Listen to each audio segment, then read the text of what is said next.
I know that I mentioned in my last video that Editing Junie didn't particularly like this setup, but I figured it wasn't fair to say that I didn't like this setup because of the lighting with filming on my iPhone, so I'm gonna try filming on my camera today. If it turns out to be crap, I'm sorry, you're getting another really crappy video. Also, my eyelash glue, okay, just has completely congealed, so I was having the literal hardest fucking time trying to get my eyelashes glued. Like, I was this close to like fucking just using Elmer's glue, like, but then I figured that might not be the best of ideas to use Elmer's glue on your eyeballs, so you know what, I just worked with what I had. I'll go get new eyelash glue some point in the near future, and if my eyelashes are falling off, that's why. So yeah, there's that.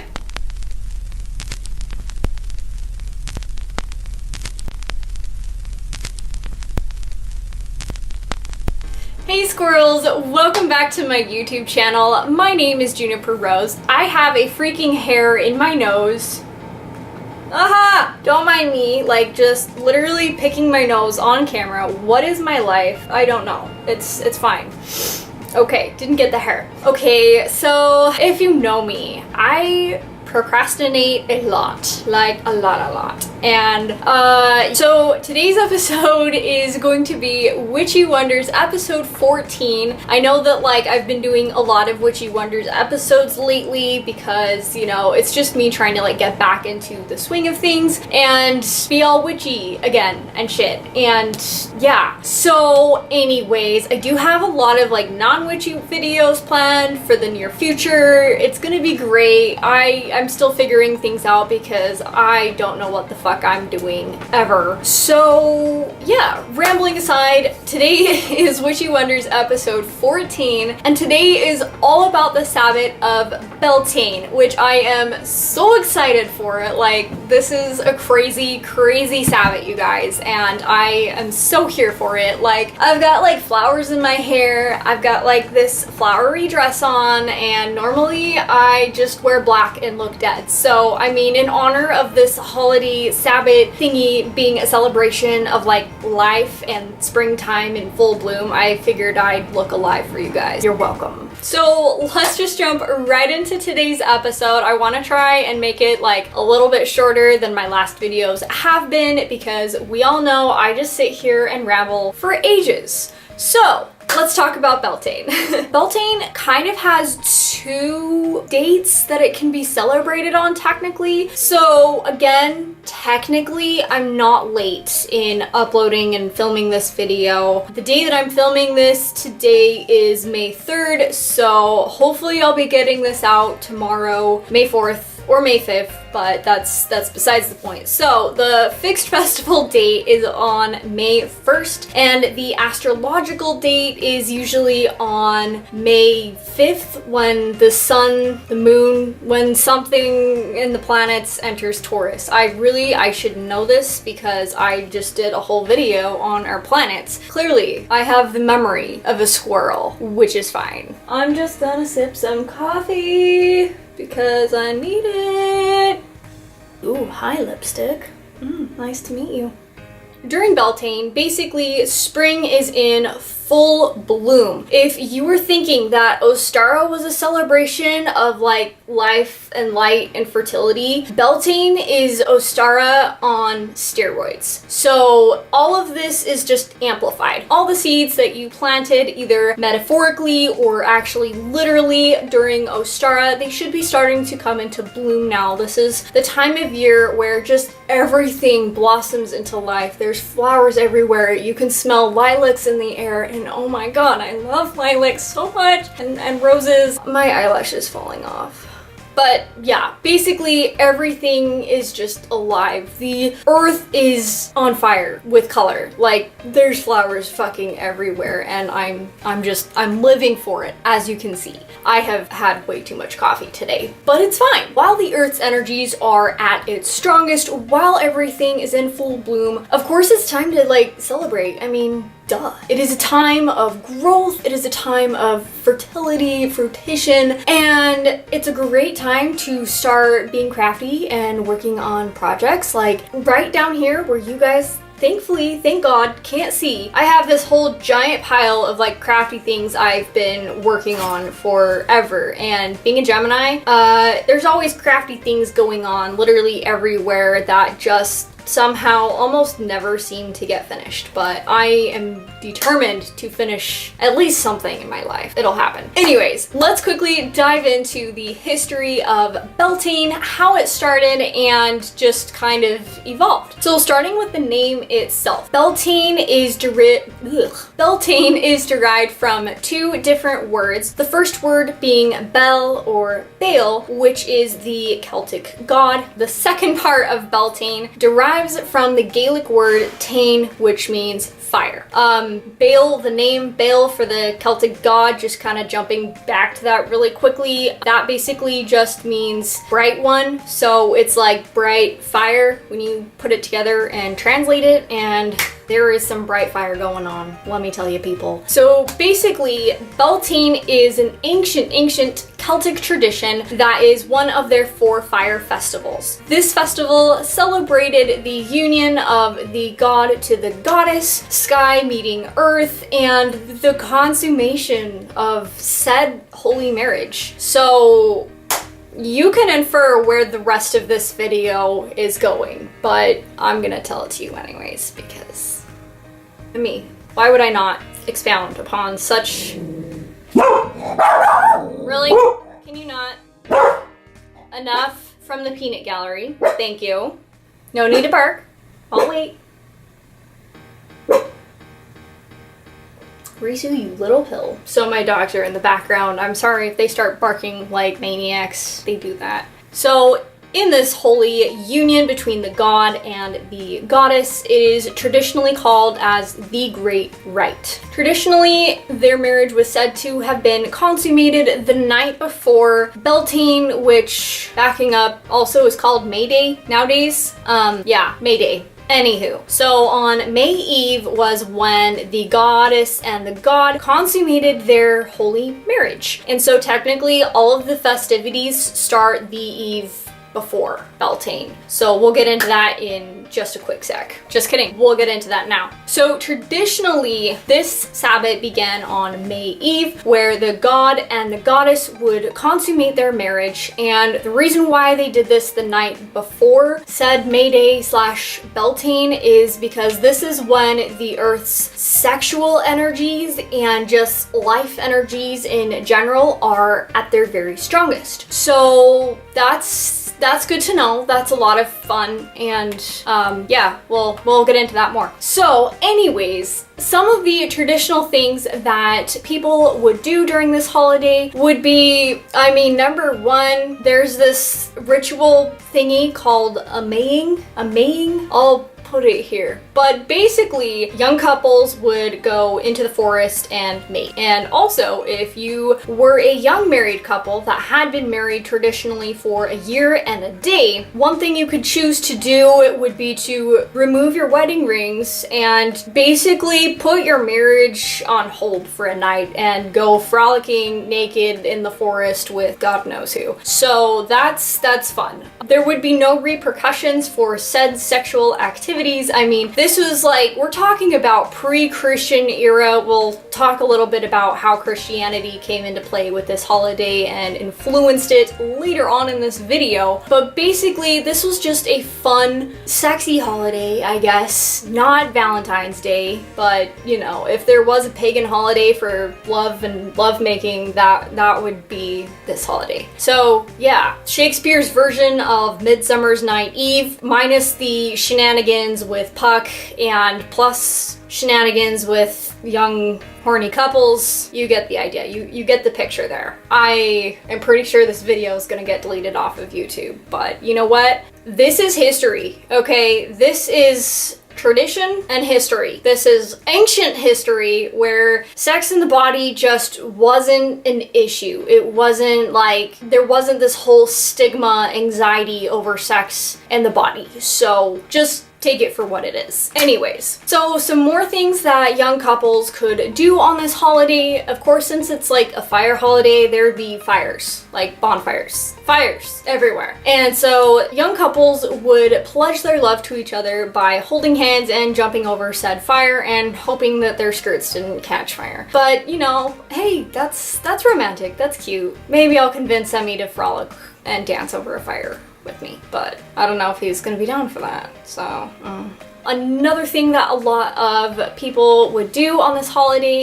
is get married. They'd have a hand fasting ceremony, which is the pagan version of getting married. It is a pagan marriage tradition-y thingy. Clearly, I know my shit, I promise. I just can't speak. But yeah, those are some things that people traditionally did in honor of this holiday. Okay, well, let me tell you about the most popular and most widely known tradition of this holiday. So, the maypole. Let's take a second here and let's just talk about the maypole, okay? I'm sure that you've seen a lot of like Victorian style spring celebrations where young ladies and girls are all wearing white and flowers and they're just dancing around this maypole thinking it's fun and that it has, you know, no meaning. It's just a fun little spring dance. No, people, no. Let me tell you about the maypole. The maypole basically started with the holiday of Beltane, and it had so much symbolism to it that the Christian church just kind of swept under the rug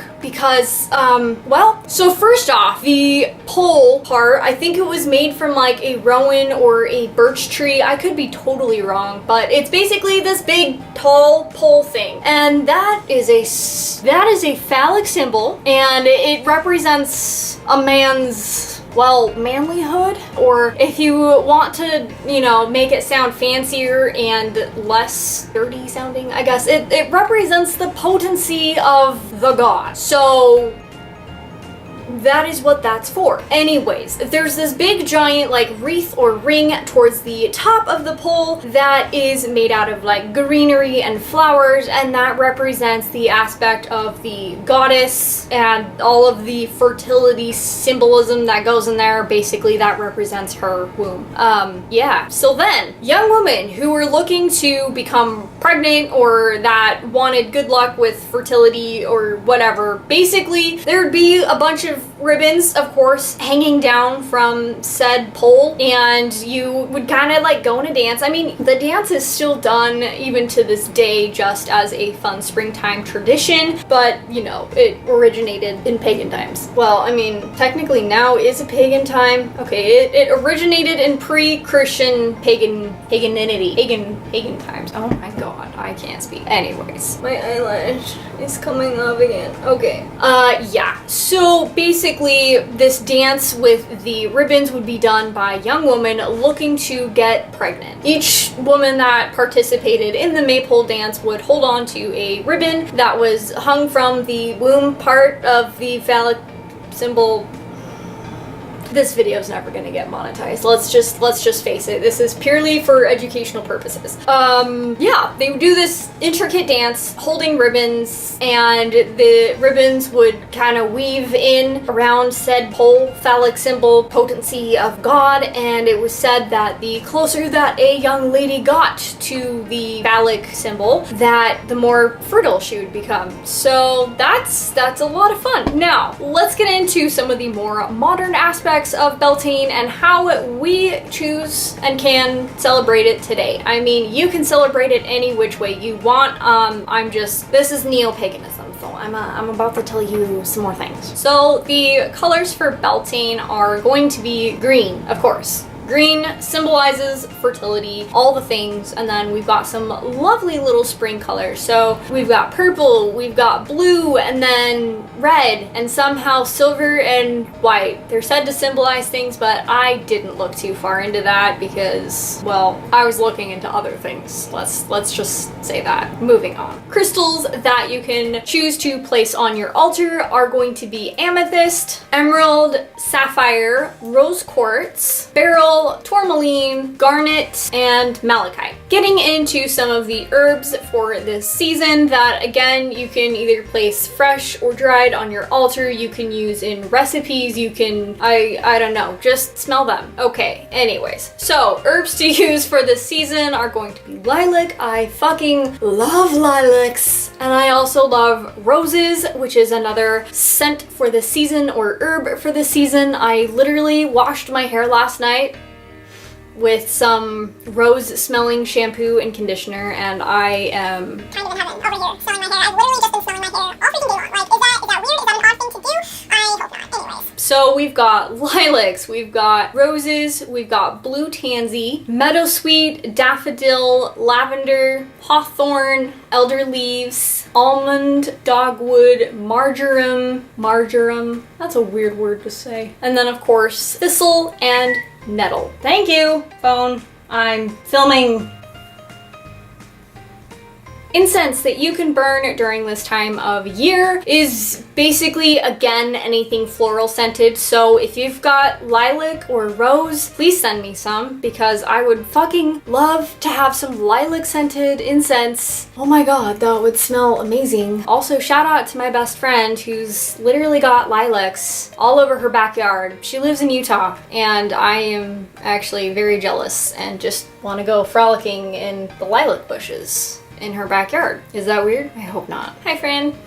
I like your lilac bushes. They're really pretty. Okay, thanks, bye. Some other scents that you can burn for incense would be jasmine, ylang ylang. I don't know if I said that right. You can also burn vanilla and peach scented incense sticks, cones, however you choose to do your incense. Just those are some great scents to burn for the Sabbath. I'm really awkward, it's fine. Moving on to one of my favorite parts, and this is the food section of said Sabbath video. So food you can make or eat for Beltane, basically literally anything with oatmeal in it, like oats. So you can have oatmeal for breakfast, you can have oat cakes for lunch, you can have oatmeal cookies with vanilla ice cream on them, you can have literally anything that you can think of that has oats in it. Oats are the main food of this holiday. Did I mention that oats are a food for this holiday? Because if I didn't, oats. Another thing for this holiday, of course, is anything dairy related. So like milk, ice cream, which is my favorite, cheeses, you know, you get the picture. But I do know that not all of you guys can or are willing to eat dairy. I should be staying away from it, but you know, that never stopped me. Lactose intolerance will never get me down because the ice cream is worth it. Anyways, there are a lot of non-dairy alternatives, so you can have almond milk or another milk alternative. There's a lot of non-dairy ice creams that you can get, so have fun, pick out.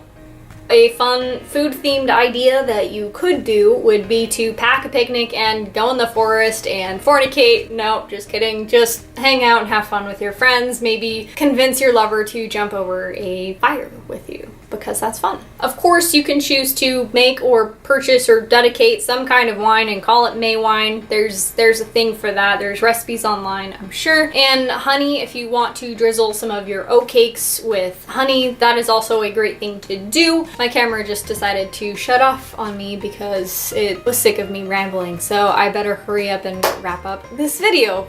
So something else you can do to honor the spirit of this holiday is to wake up early in the morning where there's still some dew on the grass or plants or in your garden or whatever. Collect said dew and wash your face with it. You can also choose to take a walk through your garden or just somewhere naturey and pick some wild herbs. Bonus, pick some lavender and some peppermint, squeeze some lemons, and make yourself some lavender lemonade because honestly, that sounds fucking refreshing. Ooh, yes.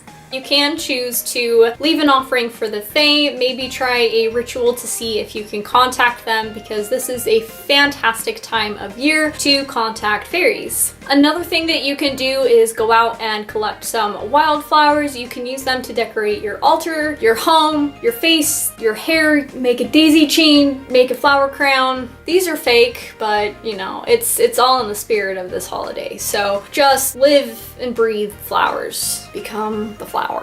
I don't know where I'm going with that. But then again, do I ever know where I'm going with literally anything in my life? I don't. So that's fine. Moving on. And another activity basically is probably what I'll be doing is consuming an ungodly amount of ice cream, because ice cream is a main food group, people. If you only understood the diet of Juniper Rose, like, I mean, honestly, it's amazing that I'm still alive, because I literally live off of coffee and ice cream and cookies. I should fix that.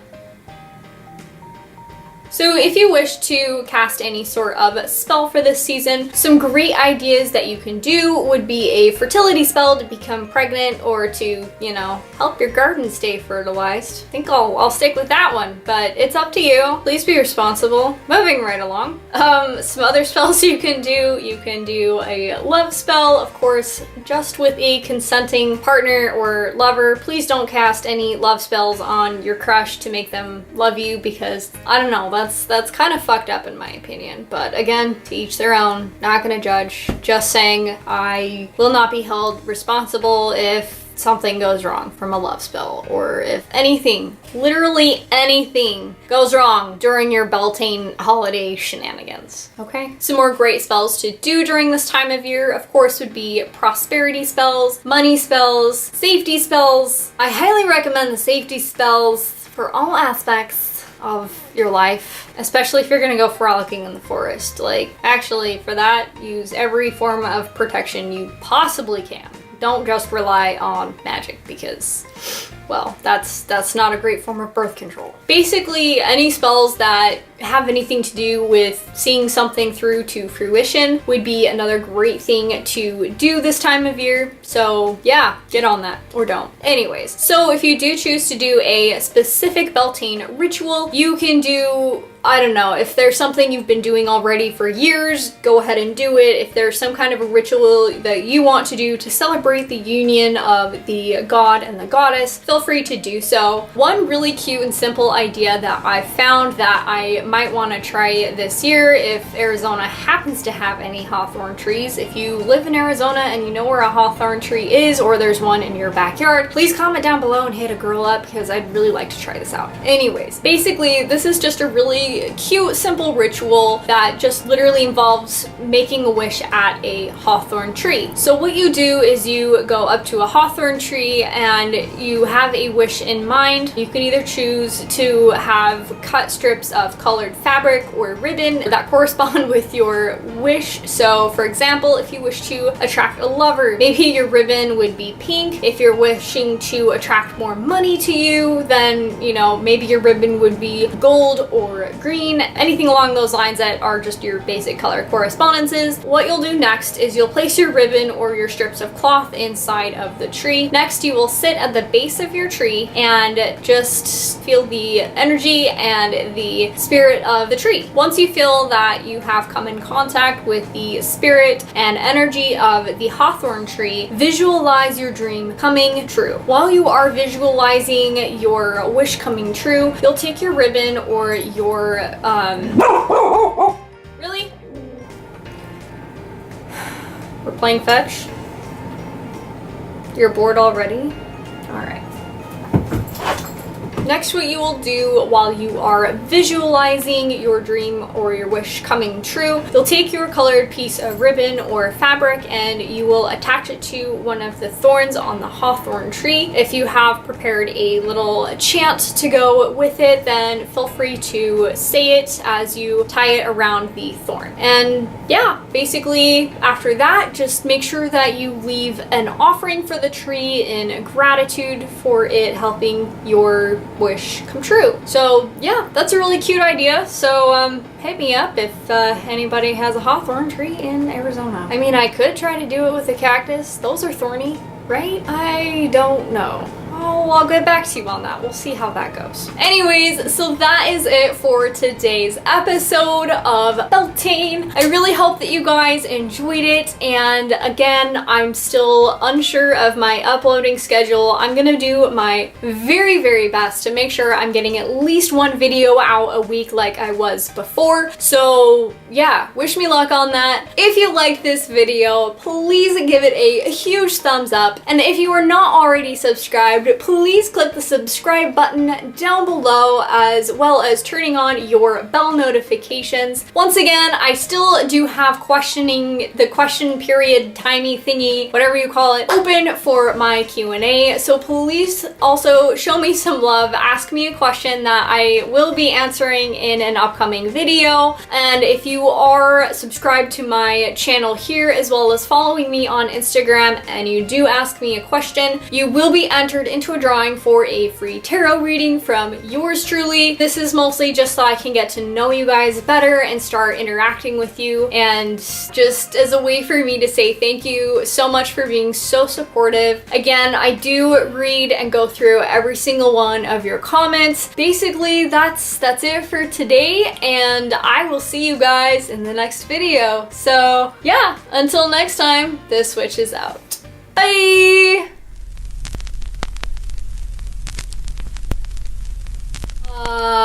Yeah.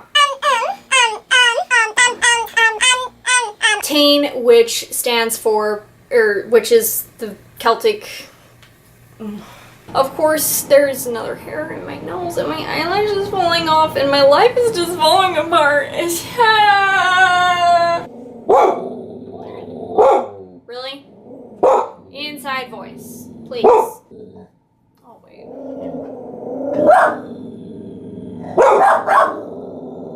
Please hold. Put your little mohawk down, Bolt. That's not... No, put it down. So where was I?